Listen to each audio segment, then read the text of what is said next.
So today's topic is ascites. So what is ascites?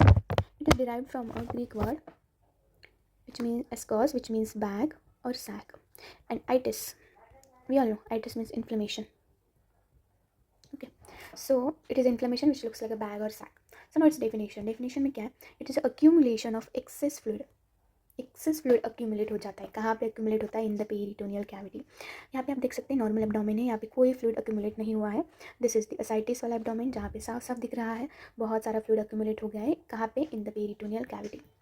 Usually जो peritoneal cavity में fluid होता है it is less than 20 ml normally, but in the case of ascites ये limit exceed कर जाता है. सो ascites में 20 ml से ज़्यादा फ्लूइड अक्यूमुलेट हो जाता है, एक्सेस फ्लूइड अक्यूमुलेट हो जाता है. कहाँ पे? In the peritoneal cavity. So ascites it is associated with both diseased as well as normal peritoneum. ज़रूरी नहीं है कि डिसीज्ड ही पेरिटोनियम हो. It is associated with both diseased and the normal peritoneum. The most common cause of ascites is common cause क्या है? Cirrhosis with portal hypertension, TB and malignancy.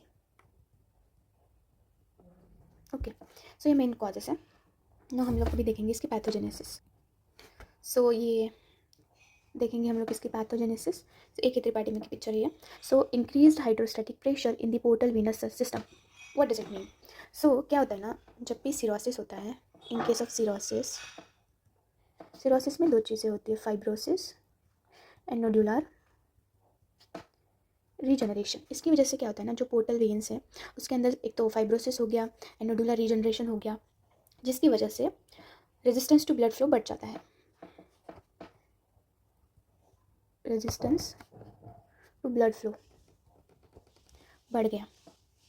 इसकी वजह से पोर्टल हाइपरटेंशन हो गया. पोर्टल हाइपरटेंशन हो गया.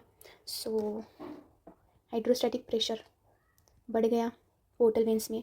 सो ये बढ़ा हुआ hydrostatic pressure will forces out let me rest this, forces out the fluid from or out of blood vessels. See hydrostatic, let me tell you, hydrostatic आगे भी आने वाला hydrostatic pressure and oncotic pressure. So क्या होता है ना blood vessels में hydrostatic pressure क्या होता है? हाइड्रोस्टैटिक प्रेशर फ्लूइड को कभी भी बाहर की तरफ ढकेलता है, और ऑन्कोटिक प्रेशर जो कि मेनली अल्बुमिन की वजह से होता है, कोलॉइड. सो ये फ्लूइड को बांध के रखता है, रिटेन करता है, बांध के रखता है. और हाइड्रोस्टैटिक प्रेशर फ्लूइड को it pushes fluid out of the blood vessels.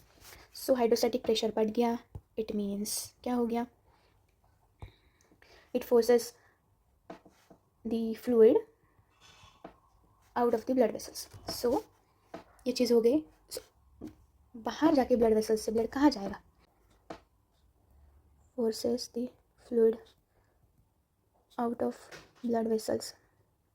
और कहाँ जाएगा भाई ब्लड वेसल से निकल के? इन the peritoneal cavity.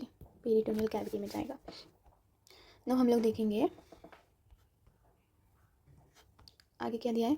Dilatation of splanchnic arterial system. इसका मतलब क्या है? देखो, स्प्लैंकनिक मीन्स गट वाली आर्टरीज.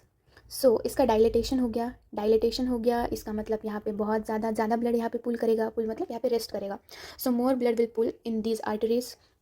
इसकी वजह से क्या होगा ना, जो इफेक्टिव सर्कुलेटरी वॉल्यूम है वो कम हो जाएगा.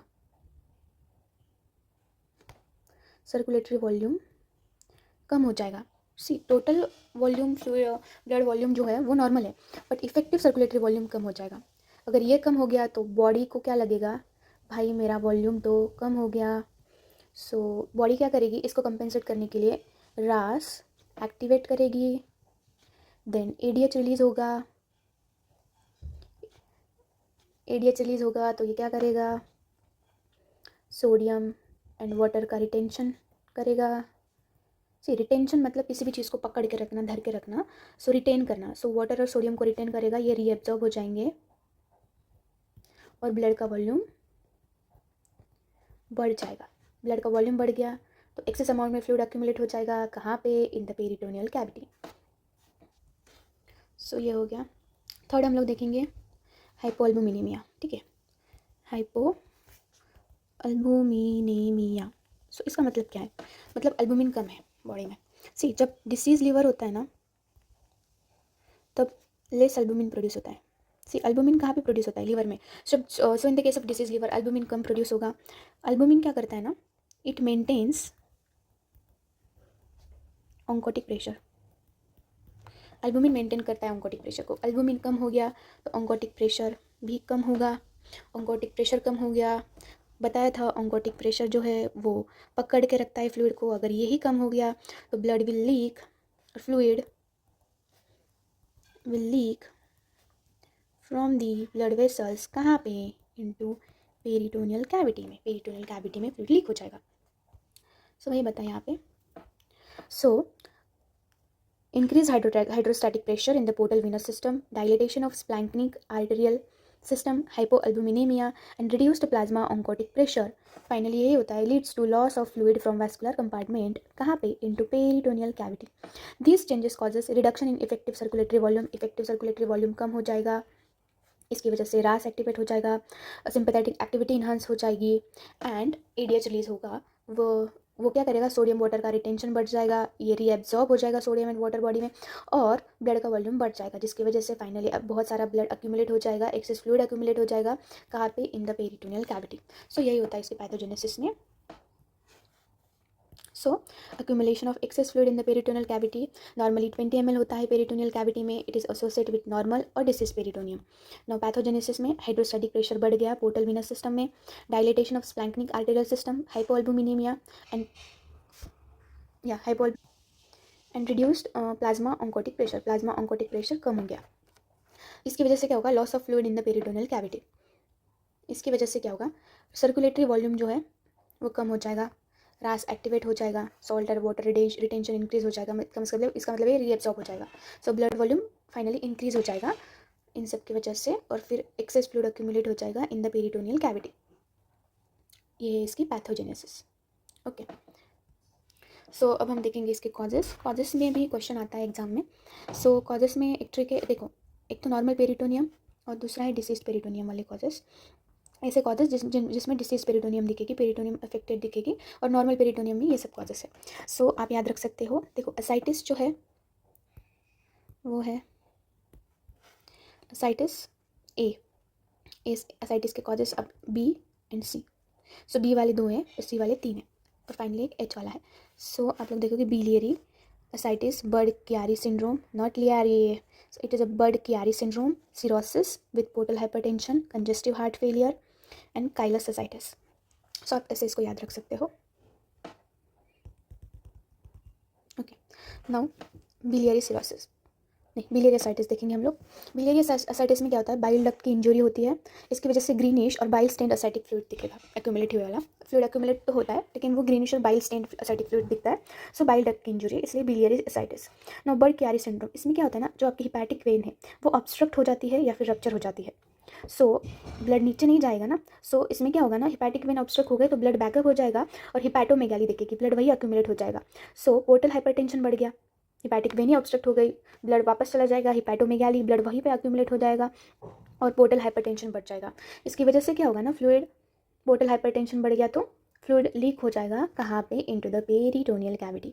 नाउ सिरोसिस, नाउ सी वाली biliary ascites, Budd Chiari syndrome. Now C वाली सिरोसिस विद पोर्टल हाइपरटेंशन, ये तो हमने बहुत डिटेल में देखा है. सिरोसिस में फाइब्रोसिस होता है, नोडुलर रीजनरेशन हो जाता है, तो पोर्टल हाइपरटेंशन बढ़ गया, हाइड्रोस्टैटिक प्रेशर बढ़ गया, उसकी वजह से क्या हो जाएगा, फ्लूइड लॉस हो जाएगा. ना कंजेस्टिव हार्ट फेलियर, इसके केसेस में क्या होता है ना, कंजेस्टिव हार्ट फेलियर में यूजुअली राइट साइड का हार्ट फेलियर हो जाता है. सो हम लोग देख रहे हैं कंजेस्टिव हार्ट फेलियर में क्या होता है ना, आपका हार्ट पंपिंग वीक हो जाती है, इसकी वजह से क्या होता है ना, blood backup, again same blood backup हो जाता है. So pressure in hepatic and portal veins, and hepatic veins में जो प्रेशर है वो बढ़ जाता है, इसकी वजह से फ्लूइड लीक हो जाता है, कहाँ पे, इन द पेरिटोनियल कैविटी. तो ये हो गया कंजेस्टिव हार्ट फेलियर वाला. नाउ काइलस एसाइटिस, काइलस एसाइटिस में क्या है ना, मिल्की फैट रिच लिम्फ, जिसको काइल बोलते हैं, मिल्की फैट रिच लिम्फ होता है. सो लिम्फेटिक वेंस जो होती है वो ऑब्स्ट्रक्ट हो जाती है या फिर रप्चर हो जाती है. सो ये जो लिम्फ है वो उसका लीकेज होता है. So there will be leakage of lymph in the chyloascites. Now hypoproteinemia, ये तो हमने देखा हुआ है. नेफ्रोटिक सिंड्रोम और माल न्यूट्रिशन. देखो नेफ्रोटिक सिंड्रोम हुआ है कोई तो भी, या फिर माल न्यूट्रिशन हुआ है, कम क्वांटिटी में हमने प्रोटीन लिया है. उन केसेस में क्या होता है ना, कम प्रोटीन बनता है. कम प्रोटीन, माल न्यूट्रिशन में प्रोटीन कम लिया है डाइट में, सो अल्बुमिन भी कम हो गया. प्रोटीन से अल्बुमिन बनता है in the liver, so albumin भी कम बना. कम अल्बुमिन तो कम ऑन्कोटिक प्रेशर, क्योंकि अल्बुमिन मेंटेन करता है ऑन्कोटिक प्रेशर को. सो कम अल्बुमिन तो कम ऑन्कोटिक प्रेशर. देयरफॉर क्या होता है ना, फ्लूइड जो होता है लीक कर जाता है फ्रॉम दी ब्लड वेसल्स. कहाँ पे? In the peritoneal cavity. Now disease peritoneum वाले दो है, tuberculous peritonitis and the bacterial peritonitis. Tuberculous peritonitis में ऑब्वियसली ट्यूबरक्यूलस है तो माइकोबैक्टीरियम ट्यूबरक्लोसिस का इन्फेक्शन होगा, इन्फ्लेमेशन होगा, क्रोनिक इन्फ्लेमेशन. सो जो कैपिलरीज है उसकी परमिएबिलिटी बढ़ जाती है, उसकी वजह से प्रोटीन रिच फ्लूइड जो होता है वो लीक कर जाता है. बैक्टीरियल पेरिटोनाइटिस में इन्फेक्शन हो गया बैक्टीरिया का ना, यहाँ पे एक्यूट इन्फ्लेमेशन होता है और जो वेसल्स की वैस्कुलर परमिएबिलिटी है वो बढ़ जाती है. उसकी वजह से कहते हैं पस और प्रोटीन जो है इसमें से लीक कर जाता है. सो ये हो गया इसके कॉजेस. इसकी इन्वेस्टिगेशन, इसकी मैनेजमेंट, इसके क्लिनिकल फीचर्स हम लोग देखेंगे अगले वीडियो में. Thank you for watching.